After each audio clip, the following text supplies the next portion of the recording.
Hello दोस्तों, उम्मीद है आप सभी बहुत ही अच्छे होंगे। और आज की इस वीडियो में हम लोग 6 मार्च को जो आपका यूजीसी नेट का पेपर 1 का एग्जाम कंडक्ट हुआ था, वहां पर किन किन टॉपिक से क्वेश्चन पूछे गए थे उनको हम देखने वाले हैं।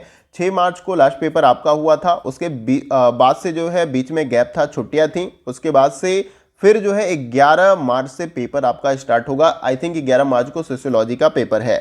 तो अगर अभी आपका आगे पेपर होने वाला है तो ये वीडियो आप देख कर जाइएगा, निश्चित रूप से आपको हेल्प मिलने वाली है। क्योंकि यहाँ पर जो भी मैंने टॉपिक्स या पॉइंट्स रखे हैं उनसे संबंधित जो डिटेल्स हैं उनको भी मैंने स्लाइड वार मेंशन कर रखा है। तो एक्सपेक्टेड क्वेश्चन यहाँ से क्या बन सकते हैं अभी जब आपका पेपर होने वाला है, तो वो भी आपको यहाँ पर देखने को मिल जाएगा। तो वीडियो काफ़ी ज़्यादा इंपॉर्टेंट है आप सभी के लिए। अब देखिए पेपर में क्वेश्चन किन किन टॉपिक से पूछा गया था। तो सबसे पहले अगर हम आईसीटी वाले यूनिट की बात कर लें तो यहाँ पर आपको रैम और रोम से क्वेश्चन देखने को मिले। अब ऐसा नहीं कि रैम का फुल फॉर्म रोम का फुल फॉर्म मैचिंग वाले क्वेश्चन की तरह भी बनाकर आपसे पूछ लिए जा रहे हैं थोड़ा सा, तो आपको डिटेल में इसके बारे में पता होगा। तो मैं अभी स्लाइड वार आपको बताता हुआ चलूंगा। फिर उसके बाद से लैन मैन वैन, ये भी नेटवर्क के एक प्रकार है, ये भी आपका आईसीटी वाले यूनिट से यहाँ पर क्वेश्चन देखने को मिला है। फिर आपका इंटरेक्टिव कंटेंट, ये भी आपका आईसीटी से आई थिंक संबंधित है, या आपका ये टीचिंग एप्टीट्यूड से आप कह सकते हैं, टीचिंग एप्टीट्यूड से संबंधित है। फिर आपका यहाँ पर रिसर्च एप्टीट्यूड से जो है यहाँ पर क्वेश्चन पूछा गया था ऐतिहासिक अनुसंधान विधि के अंतर्गत। हायर एजुकेशन से या आपका जो लोक प्रशासन वाला कुछ पॉइंट्स है वहाँ से ये क्वेश्चन कुछ देखने को मिले हैं, तो हायर एजुकेशन के अंतर्गत ही मैं इसको मेंशन कर दे रहा हूँ। फिर उसके बाद से सोलर अलायंस यानी कि पीडी वाले यूनिट से यहाँ पर क्वेश्चन आपको देखने को मिला है। और उसके बाद से यहाँ पर कम्युनिकेशन वाले यूनिट से भी क्वेश्चन पूछे जा रहे हैं। निःशुल्क व अनिवार्य शिक्षा, ये भी आपका जो लोक प्रशासन और नीतियाँ वाला जो मेंशन है हमारा कुछ चैप्टर्स हायर एजुकेशन के अंतर्गत, वहाँ से ये क्वेश्चन आप हायर एजुकेशन में देख सकते हैं इसको कि निःशुल्क व अनिवार्य शिक्षा अनुच्छेद मतलब संविधान के किस अनुच्छेद में इसके बारे में बताया गया, उससे संबंधित यहाँ पर क्वेश्चन पूछे गए थे। तो ये कुछ महत्वपूर्ण टॉपिक्स थे जहाँ से क्वेश्चन आपको देखने को मिल रहे हैं 6 मार्च को। और इसके साथ ही साथ इनके बारे में जो मैं डिटेल बताऊंगा, एक्सपेक्टेड जो क्वेश्चन आपके बन सकते हैं आगे जो आपकी परीक्षा होने वाली है। अभी कई सारे सब्जेक्ट के, संस्कृत है, एजुकेशन है, सोशियोलॉजी है, आई थिंक फिलॉसफी है, इनका भी एग्जाम कंडक्ट होना बाकी है। तो अभी आपका ये सब्जेक्ट है तो आप इस वीडियो को देखिएगा, आपको बहुत ही हेल्प मिलेगा। आइए हम एक एक करके सभी जो पॉइंट्स यहाँ पर मैंने मेंशन कर रखे हैं उनके बारे में डिटेल्स को जान लेते हैं। सबसे पहले हम रैम के बारे में और रोम जो है आपका, जो कि एक मेमोरी का प्रकार है, उसके बारे में जान लेते हैं। ये आईसीटी वाले यूनिट से आपका यहाँ पर ये क्वेश्चन पूछा गया है, मतलब इस टॉपिक से ये लिया गया है। आईसीटी वाले यूनिट से रैम रोम के कुछ पॉइंट्स जो आपके मेंशन किए गए हैं मेमोरी वाले सेक्शन में, वहाँ से क्वेश्चन देखने को मिल रहे हैं। देखिए सबसे पहले पॉइंट्स मैंने क्या रखा है यहाँ पे, कंप्यूटर मेमोरी के दो मूल रूप होते हैं। एक तो प्राइमरी यानी कि प्राथमिक मेमोरी, जिसमें रैम और रोम आपका दोनों आता है। यानी कि अगर आपसे क्वेश्चन यहाँ पर ऐसे पूछा जाए कि रैम और रोम किस मेमोरी के एग्जाम्पल या उदाहरण है, तो प्राथमिक मेमोरी यानी कि प्राइमरी मेमोरी के एग्जाम्पल है।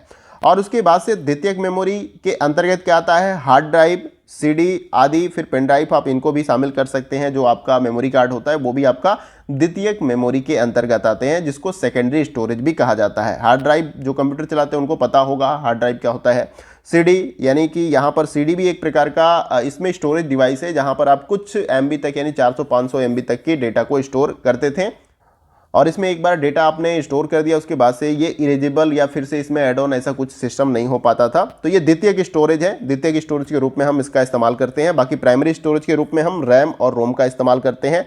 रैम का जो आपका फुल फॉर्म होता है रैंडम एक्सेस मेमोरी, और रोम का जो फुल फॉर्म होता है आपका रीड ओनली मेमोरी, ये आपको याद रखना है। देखिए दूसरे पॉइंट में मैंने क्या बताया कि प्राथमिक मेमोरी अपेक्षाकृत तेज होती है क्योंकि यह कंप्यूटर मदरबोर्ड पर सीपीयू के पास स्थित होती है। अब देखिए जो प्राइमरी मेमोरी जिसमें रैम रोम आपका शामिल होता है, ये क्यों इतना फास्ट वर्क करती है, क्योंकि जो कंप्यूटर का मदरबोर्ड होता है यानी कि उस पूरी मशीन का जो आपका कंप्यूटर डिवाइस है या मशीन है, उस मशीन का पूरा जो भी छोटा छोटा सर्किट या जो डायोड या जो भी रेजिस्टेंस आईसी सब कुछ लगा होता है उस मदरबोर्ड पे ही स्टेबल होता है, आपका लगा होता है। और वहीं पर आपका ये रैम रोम फिक्स होता है, जिसके वजह से ये क्या करता है, फास्ट वर्क करता है। फिर उसके बाद से देखिए यहाँ पर मैंने क्या बताया कि और इसमें रोम और रैम होते हैं जैसे कि इसी में मैंने ऐड ऑन किया था, यहाँ पर ये पॉइंट में हो गया कि रैम रोम शामिल है आपका। और रैम रोम का उपयोग उन प्रोग्राम और डेटा को स्टोर करने के लिए किया जाता है जिनकी सीपीयू को प्रोग्राम चलाने के लिए आवश्यकता होती है। तो रैम और रोम का बेसिकली इस्तेमाल जो भी सॉफ्टवेयर या प्रोग्राम्स कंप्यूटर के अंदर होते हैं उनको चलाने के लिए इस मेमोरी का इस्तेमाल किया जाता है, न कि आप कोई अपनी मूवी या कोई और डेटा वाला जो फॉर्म होता है उसमें आप रख पाएँ। अब देखिए यह एक प्रकार की वोलेटाइल मेमोरी है, क्योंकि जब बिजली बंद कर दी जाती है तो डेटा खो जाता है। तो जो आपकी प्राथमिक मेमोरी यानी कि रैम और रोम होते हैं, ये एक प्रकार की वोलेटाइल मेमोरी होती हैं, जहां पर बिजली को बंद कर देने के बाद इसमें से डेटा खत्म हो जाता है। यानी कि जैसे ही बिजली का कनेक्शन खत्म, वहां से डेटा आपका पूरी तरीके से साफ हो जाता है। तो उम्मीद है कि इतने सारे पॉइंट्स को आपने अच्छे से समझ लिया। और भी कई सारे पॉइंट्स हैं, इनको भी आप देख लीजिए। डिटेल्स को मैंने रख रखा है कि जहां से क्वेश्चन अगर फिर से एक्सपेक्ट करके या मॉडिफाई करके या कुछ और डिटेल से बनाया जाए तो वो आपको क्लियर हो जाए। अब नेक्स्ट पॉइंट में मैंने बताया कि रैम उपयोगकर्ता को डेटा पढ़ने और लिखने की अनुमति देता है। जो रैम आपका होता है रैंडम एक्सेस मेमोरी, जो उपयोगकर्ता होता है, जैसे कि आप ही कंप्यूटर चला रहे हैं, तो वो डेटा को पढ़ने और लिखने की अनुमति देता है। और इसके साथ ही साथ रोम जो यानी कि रीड ओनली मेमोरी होता है, ये आपका रोम का संक्षिप्त नाम है, जो कि मैंने अभी ऊपर आपको बताया। और यह अस्थाई या अर्ध स्थायी डेटा रहने वाले कंप्यूटर मेमोरी चिप्स को संदर्भित करता है, यानी स्थायी या अर्ध स्थायी रूप से इसके अंदर डेटा रहता है, इसको ये जो है आपको यहाँ पर संदर्भित कर रहा है। और रैम के विपरीत रोम एक नॉन वोलेटाइल मेमोरी होता है, जिससे कंप्यूटर बंद करने के बाद भी रोम की डेटा बनी रहती है। देखिए रैम में क्या होता है, ये आपका वोलेटाइल मेमोरी है, जहां पर बिजली बंद होने के बाद ही जो है आपका डेटा इसमें से इरेज हो जाता है, जबकि रोम में ऐसा नहीं होता है। रोम आपका नॉन वोलेटाइल मेमोरी होता है, बिजली बंद होने के बाद भी इसमें डेटा बना रहता है। ये अंतर आपको याद रखना है, क्योंकि प्रीवियस ईयर में यहां से क्वेश्चन पूछे गए हैं। नेक्स्ट जो पॉइंट है कि रोम में सामान्य रूप से केवल पढ़ा जा सकता है और इसमें डेटा को लिखा नहीं जा सकता या किसी भी तरह से डेटा को मॉडिफाई किया नहीं जा सकता। तो याद रखना है कि रोम में सामान्य रूप से जो डेटा होता है उसको केवल रीड आउट किया जा सकता है, पढ़ा जा सकता है, ना इसमें कोई डेटा लिखा जा सकता है और ना ही इसमें किसी भी प्रकार के चेंजेस किए जा सकते हैं। तो ये भी बात याद रखना है रोम के संदर्भ में। आई होप कि ये आपको डिटेल समझ में आ रहे होंगे। अब हम चलते हैं नेक्स्ट जो पॉइंट जहां से क्वेश्चन पूछे गए थे। अब देखिए जो दूसरा पॉइंट है जहां से क्वेश्चन यहां पर देखने को मिले हैं, थोड़ा सा फास्ट वे में चलेंगे, इतना डिटेल्स कराने में काफी ज्यादा समय लग जाएगा। तो लैन मैन वैन से यहां पर क्वेश्चन देखने को मिले हैं। लैन का फुल फॉर्म होता है लोकल एरिया नेटवर्क, मैन का आपका फुल फॉर्म होता है मेट्रोपॉलिटन एरिया नेटवर्क, जो है आपका मैन का फुल फॉर्म होता है। इसके बाद से वैन जो आपका है यहाँ पर, इसका फुल फॉर्म होता है वाइड एरिया नेटवर्क। तो ये फुल फॉर्म भी आपको याद रखना है। अब इसके बारे में कुछ महत्वपूर्ण जो डिटेल्स है वो भी हम जान लेते हैं। जैसे कि नेटवर्क का ये प्रकार है, ये आप सभी जानते हैं। तो लैन मैन तथा वैन कंप्यूटर नेटवर्क के एक प्रकार होते हैं जिनको भौगोलिक आधार निम्न रूप से बांटा गया है, यानी भौगोलिक आधार पर जो है निम्न रूप से बांटा गया है। पहले local area network full form याद रखिएगा, यह एक स्थानिक क्षेत्र का नेटवर्क है। इसका निर्माण एक सीमित भौगोलिक दूरी यानी 1 से 2 किलोमीटर के अंदर 2 या 2 से अधिक कंप्यूटर को जोड़कर डिजिटल संचार व यहाँ पर ये फिजिकल नहीं होगा, आपका जो भी डेटा होता है आपका, चाहे कोई फाइल्स होती है, उनको ट्रांसफ़र करने के लिए जो है इस तरीके से इसका इस्तेमाल किया जाता है। और लोकल एरिया नेटवर्क में सबसे ज़्यादा उपयोग होने वाला प्रोटोकॉल ईथरनेट होता है, ये आपको याद रखना है। अब दूसरा जो इसमें मैन था मेट्रोपॉलिटन एरिया नेटवर्क, इसको भी आपको देख लेना है। देखिए सारा डिटेल्स मैंने यहाँ पर लिख रखा है, इसको आप अच्छे तरीके से पढ़ लीजिएगा, क्योंकि अगर मैं सारे को एक्सप्लेन ऐसे करते हुए चलूंगा ना तो ये वीडियो काफ़ी ज़्यादा लंबा हो जाएगा। तो मैंने बुलेट में सारा कुछ बना रखा है, आई होप आप इसे अच्छे तरीके से समझ लीजिएगा और कोई दिक्कत नहीं होगी, क्योंकि मैंने एक एक लाइन को बहुत अच्छे तरीके से लिख रखा है। अब देखिए जो इंटरेक्टिव कंटेंट की बात हम कर ले, जहाँ से क्वेश्चन देखने को मिल रहे हैं, ये आपका जो कंटेंट, जो मटेरियल जो आप कुछ पढ़ा रहे हो किसी छात्र को, उससे ये पूरा रिलेट करता है आपका। तो देखिए इंटरेक्टिव कंटेंट, ये कंटेंट जो है आपका टीचिंग एप्टीट्यूड कर लीजिए या आईसीटी वाले यूनिट, इसको आप इस तरीके से ले सकते हैं, लेकिन टीचिंग एप्टीट्यूड से ये आपका रिलेट करता है। अवतार एक कंप्यूटर जनित 3D दुनिया में उपयोगकर्ताओं द्वारा कंप्यूटर निरूपण है, जिसका उपयोग मुख्य रूप से चार्ट और मनोरंजन वेबसाइटों में किया जाता है और तत्क्षणिक परिवेश में दृश्य तथा अन्य अन्योन्य विषय वस्तु को साझा पर्यावलोकन हेतु निम्नलिखित साधन प्रयुक्त किए जा सकते हैं। अब देखिए एक आपका जो इस समय चला है 3D अवतार वाला कॉन्सेप्ट, जैसे कि आप अपनी उपस्थिति जो डिजिटल दुनिया है वहां पर अवतार के रूप में उपस्थिति दर्ज कराते हैं। और एक पूरी दुनिया ही बनाई गई है फेसबुक और बड़ी बड़ी जो कंपनियां हैं आईटी सेक्टर की उनके द्वारा, जहां पर आप वर्चुअल रूप से या आप डिजिटली रूप से उपस्थित रहते हैं। आपका एक अवतार होता है, एक कार्टून की तरफ फेस होता है जो आपकी उपस्थिति को सुनिश्चित करता है। और इसको मनोरंजक तरीके से इस्तेमाल किया जा सकता है टीचिंग में भी, और ये काफ़ी ज़्यादा इंटरेक्टिव जो है पूरे कंटेंट को या लर्निंग को जो है बना देती है छात्रों के लिए। तो ये भी आपको याद रखना है। अब देखिए, आभासी श्वेत पट्ट यानी कि वर्चुअल हाइट बोर्ड इसमें होता है, स्लाइड दिखाया जाता है और मतदान पोलिंग होता है, प्रश्नोत्तरी होता है, ये इंटरेक्टिव कंटेंट के अंतर्गत। तो इनको आपको याद रखना है, ये काफ़ी ज़्यादा महत्वपूर्ण है। अब देखिए, रिसर्च एप्टीट्यूड से यहाँ पर कुछ क्वेश्चन पूछे जा रहे थे, तो इसको भी आप देख लीजिए। ऐतिहासिक शोध के टॉपिक से, यानी ऐतिहासिक जो अनुसंधान विधि है वहां से क्वेश्चन देखने को मिले हैं। तो इसमें मैंने आपको बताया कि ऐतिहासिक शोध क्रिया विधि में उंगलियों के निशान जैसे अवशेषों को विश्वसनीय माना जाता है, और प्राचीन मिट्टी की गोलियों, मुहरों, मिट्टी के बर्तनों पर उंगलियों के निशान पाए गए, और लगभग 200 ईसा पूर्व में बेबीलोना में लिखित अनुबंधों पर हस्ताक्षर करने के लिए उंगलियों के निशान का इस्तेमाल किया गया। तो बेसिकली यहाँ पर यह बताया जा रहा है कि ऐतिहासिक अनुसंधान विधि में क्या महत्वपूर्ण है और ये किस लिए किया जा सकता है। तो जो ऐतिहासिक घटनाक्रम में, यानी ऐतिहासिक यानी बहुत पहले के टाइम में कोई घटना घटित हो चुकी है और उनके बारे में जानकारी वर्तमान समय में हमें प्राप्त करनी है, तो जो उस समय के थोड़े साक्ष्य, चाहे उंगलियों के निशान, जो टूटे बर्तन हो या कुछ अवशेष हो इमारतों के, उनके माध्यम से जो है हम उस समय के बारे में जो है बातों को पता करते हैं कि क्या कुछ उस समय रहा होगा, कैसा जीवन शैली रहा होगा, किस तरह के बर्तन का इस्तेमाल होता है। तो यहाँ पर ये सारी चीजें मेंशन की गई हैं ऐतिहासिक शोध या अनुसंधान विधि के अंतर्गत, इसको आपको याद रखना है। अब कुछ और महत्वपूर्ण पॉइंट्स यहाँ पर जहां से क्वेश्चन पूछे जा रहे हैं इनको आप देख लीजिएगा नीति आयोग से। अब इसको भी हम देख लेते हैं। देखिए, नीति आयोग का ये जो कॉन्सेप्ट आपका है, ये हायर एजुकेशन में जो आपका लोक प्रशासन एवं प्रणाली वाला जो कुछ मेंशन है टॉपिक, जहां से एक दो क्वेश्चन देखने को मिलते हैं, वहां से आपका रिलेट करता है। देखिए, नीति आयोग राष्ट्रीय भारत परिवर्तन संस्थान, जिसको हिंदी में बोला जाता है, एक गैर संवैधानिक निकाय है, याद रखना है आपको। और वर्तमान आर्थिक परिदृश्य और विकास की आवश्यकताओं को देखते हुए भारत सरकार ने योजना आयोग के स्थान पर नीति आयोग जो है लाया। यानी कि पहले इसका नाम क्या था, योजना आयोग, और इसको बदलकर क्या नाम रख दिया गया, नीति आयोग। ये आपको याद रखना है। अब इसका फुल फॉर्म क्या होता है, जैसे कि ये आपका NITI जो आपका लिखा गया, इसका फुल फॉर्म क्या है, तो national institution for the transforming India जो इसका फुल फॉर्म है, ये आपको याद रखना है अगर फुल फॉर्म से क्वेश्चन पूछा जाए।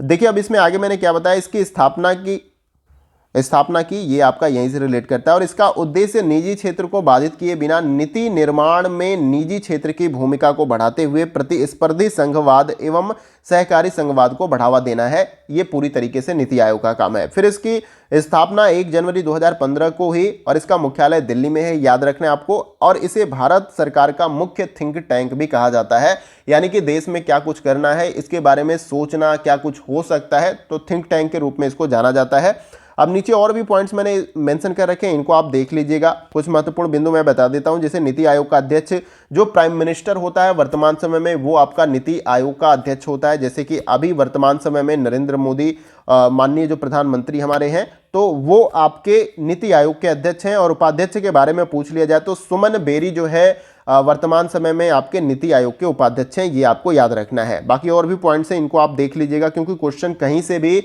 मैचिंग वाले स्टेटमेंट फॉर्म में कैसे भी जो है बनाए जा रहे हैं, तो इसीलिए मैंने डिटेल्स के साथ सारे चीज़ों को कराने का प्रयास किया।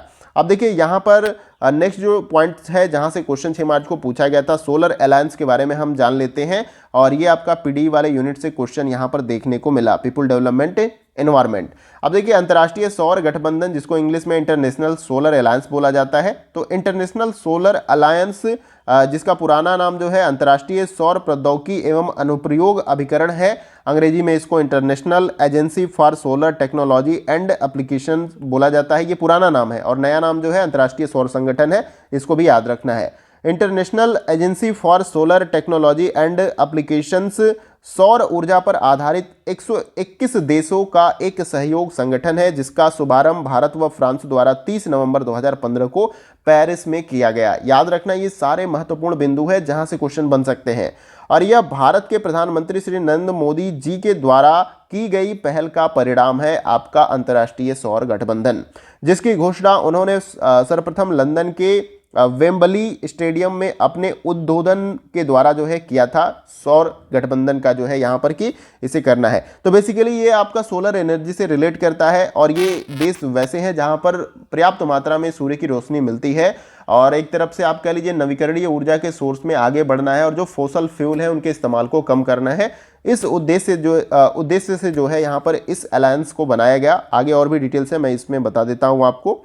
देखिए यहाँ पर जो नेक्स्ट पॉइंट में मैंने बताया कि यह संगठन कर्क व मकर रेखा के बीच स्थित राष्ट्रों का एक मंच पर लाएगा और ऐसे राष्ट्रों में धूप की उपलब्धता बहुलता में है और इस संगठन में ये सभी देश और सौर ऊर्जा के क्षेत्र में मिलकर काम करेंगे और इस प्रयास को वैश्विक स्तर पर ऊर्जा परिदृश्य में एक बड़े बदलाव के रूप में देखा जा सकता है। तो बेसिकली ये जो आपके 121 देश यहाँ पर है वो कर्क और मकर रेखा के बीच में है जहां पर पर्याप्त मात्रा में सूर्य की रोशनी मिलती है और सूर्य की इस रोशनी को कैसे ऊर्जा के रूप में हम इस्तेमाल करें और जो ऊर्जा की हमारी डिमांड है, ऊर्जा की जो हमारी जरूरत है उसको इसके माध्यम से कैसे पूरा किया जा सके, इस पर ये पूरी तरीके से गठबंधन आपका काम करता है। तो ये पूरी तरीके से इको फ्रेंडली है, इसलिए आप देख पा रहे होंगे कि वर्तमान में सोलर एनर्जी के ऊपर काफी ज्यादा जोर दिया जा रहा है और यहाँ पर आप डायरेक्ट इस एनर्जी को इस्तेमाल करते हैं, लेकिन रात के समय में आपको पता ही है कि सूरज आपका अस्त हो जाता है और इसके बाद से इस एनर्जी को आप इस्तेमाल नहीं कर पाते। लेकिन बैटरी के माध्यम से आप इस एनर्जी को रात में भी इस्तेमाल करते हैं, सुबह के समय बैटरी को चार्ज करते हैं और उसके बाद से रात में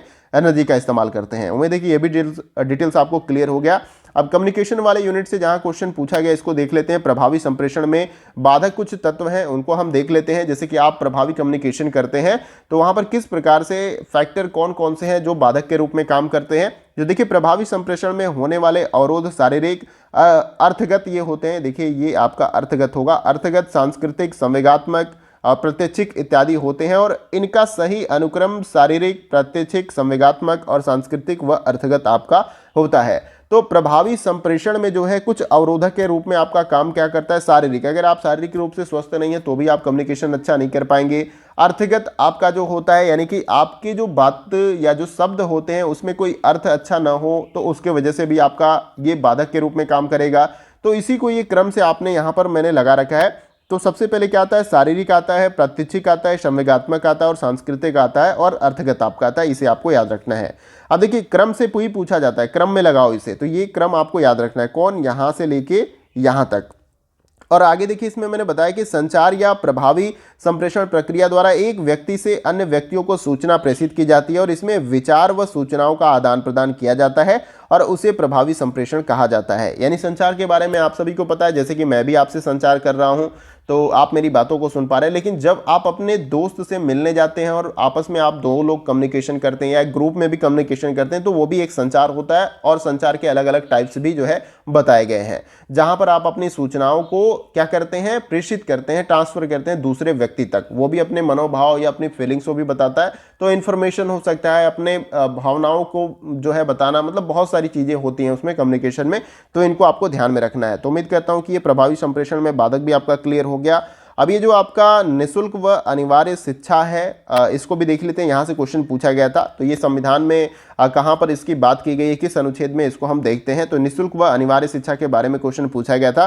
तो अनुच्छेद 45 में निःशुल्क व अनिवार्य शिक्षा का अधिकार जो है उसके बारे में बात की गई है कि जो शिक्षा है आपका निःशुल्क, जो आपके 6 वर्ष से लेके 14 साल के जो बच्चे होते हैं उनको निःशुल्क व अनिवार्य शिक्षा यहाँ पर मिलनी चाहिए। उसके संदर्भ में अनुच्छेद 30 में जो है शैक्षिक संस्थान स्थापित करने और संचालित करने के संबंध में अल्पसंख्यकों का अधिकार जो है दिया गया है। और अनुच्छेद 15(3) में जो है आपका राज्य की महिलाओं और उनकी शिक्षा के लिए विशेष उपबंध करने का अधिकार प्रदान किया गया है। और अनुच्छेद 229 में यहाँ पर 39 में केंद्र सरकार के अंतर्गत संघ राज्य क्षेत्रों के शिक्षा विभाग का दायित्व दिया गया है। तो यानी कि आपके इंडियन कॉन्स्टिट्यूशन में, यानी अपने इंडियन कॉन्स्टिट्यूशन में जहां पर भी शिक्षा के संबंध में कुछ भी बात की गई है किस अनुच्छेद में, उनको आपको एक बार देख लेना है, वहां से क्वेश्चन देखने को मिल जाएंगे। वैसे जो भी महत्वपूर्ण अनुच्छेद है जिसमें शिक्षा से संबंधित बात की गई है उनको मैंने यहाँ पर ले लिया है और इनको और भी डिटेल में आप देख सकते हैं। जैसे कि आप अनुच्छेद 45 डालेंगे गूगल में तो भी आपको बहुत सारा डिटेल्स मिल जाएगा। तो खुद से भी अगर आप मेहनत करते हैं, कुछ चीज़ों को रिसर्च करते हैं तो बहुत कुछ आपको सीखने को मिलता है। अब आगे इसमें हम देखते हैं। देखिए फ्रेंड्स, अभी तक जो है यहाँ तक हमने कुछ जो टॉपिक्स से क्वेश्चन लिए गए हैं उनको मैंने यहाँ पर कवर किया और आगे देखते का मतलब और भी कुछ बिंदु थे जहां से क्वेश्चन देखने को मिले, लेकिन जो महत्वपूर्ण थे उन सबको मैंने यहां पर शामिल कर रखा था और सबके बारे में डिटेल में आपको बताया। उम्मीद है कि सारा कुछ अच्छे से समझ में आया होगा, और कोई भी पॉइंट्स आपको समझ में नहीं आता है तो आप कमेंट बॉक्स में जरूर पूछिएगा। और ये जो टॉपिक्स मैंने हर यूनिट के बताने का प्रयास किया है वो आपको 6 मार्च का जो आपका एग्जाम हुआ था वहां पर यहाँ से क्वेश्चन पूछे गए थे, और उनके सारे डिटेल्स को मैंने मतलब बहुत सारे जो डिटेल्स हैं उनको मेंशन कर रखा, ताकि यहाँ से क्वेश्चन किसी अलग तरीके से पूछा जाए तो जैसे कि मान लीजिए निःशुल्क व अनिवार्य शिक्षा के बारे में पूछ लिया गया, किस अनुच्छेद में मेंशन है, इसके बारे में बातें की गई हैं तो ये आपने बता दिया। अगर पूछ लिया जाए यहाँ पर कि राज्य की महिलाओं और उनकी शिक्षा के लिए विशेष उपबंध करने का अधिकार किस अनुच्छेद में जो है दिया गया है या किया गया है, तो अनुच्छेद 15 के तीन जो तीसरा भाग है उसमें दिया गया है। तो ये सारे डिटेल्स आपको काम करेंगे, अभी आगे आपकी परीक्षाएं बाकी हैं। जैसे कि मैंने आपको बताया कि 6 मार्च को जो है लास्ट एग्जाम हुआ, उसके बीच में गैप था, फिर 11 मार्च से आपका पेपर स्टार्ट होने वाला है। तो अभी बहुत सारे सब्जेक्ट हैं, एजुकेशन है, संस्कृत है, सोशियोलॉजी है, फिलोसफी है, उनका एग्जाम बाकी है, तो वहां पर ये क्वेश्चन पूछे जाने की संभावना है पूरी तरीके से। तो वीडियो कहीं से भी अच्छा लगे तो वीडियो को आप लाइक करिएगा, काफ़ी ज़्यादा टाइम लगता है, एफर्ट लगता है वीडियो को या कंटेंट को बनाने में, तो लाइक करके आप हमें अप्रिशिएट कर सकते हैं। इसका कोई चार्ज नहीं होता, बस एक पॉजिटिव मोटिवेशन बना रहता है कि हम जो काम कर रहे हैं उससे किसी न किसी व्यक्ति को लाभ मिल रहा है, और हम इसी प्रकार के काम को आगे करते रहें ताकि हर जरूरतमंद व्यक्ति को इससे लाभ मिलता रहे। और वीडियो को शेयर करिएगा मैक्सिमम दोस्तों के साथ, ताकि उनको भी इस वीडियो से काफ़ी ज़्यादा हेल्प हो जाए। और अगर आप चैनल पर नए हैं तो चैनल को सब्सक्राइब करिएगा, और बेल आइकन के बटन को आपको क्या कर लेना है, प्रेस कर लेना है न्यू वीडियो की नोटिफिकेशन को पाने के लिए। तो उम्मीद करता हूं दोस्त कि आपको ये सेशन बहुत ही पसंद आया होगा, और कोई भी आपको मतलब क्वेश्चन या डाउट उठता है एग्जाम से रिलेटेड या यहाँ पर किसी भी पॉइंट से, तो आप निसंकोच कमेंट बॉक्स में पूछिएगा। मैं हर छात्र के जो है जवाब को जो प्रश्न होते हैं उनके जवाब को देने का प्रयास करता हूं। तो आपके कोई भी प्रश्न हो तो आप कमेंट बॉक्स में निसंकोच पूछिएगा, मैं आपका जो है यहाँ पर आंसर देने का प्रयास करूंगा। तो दोस्तों आज की वीडियो में बस इतना है, फिर मिलते हैं अगली वीडियो में कुछ और महत्वपूर्ण प्रश्नों के साथ। तब तक के लिए जय हिंद, जय भारत।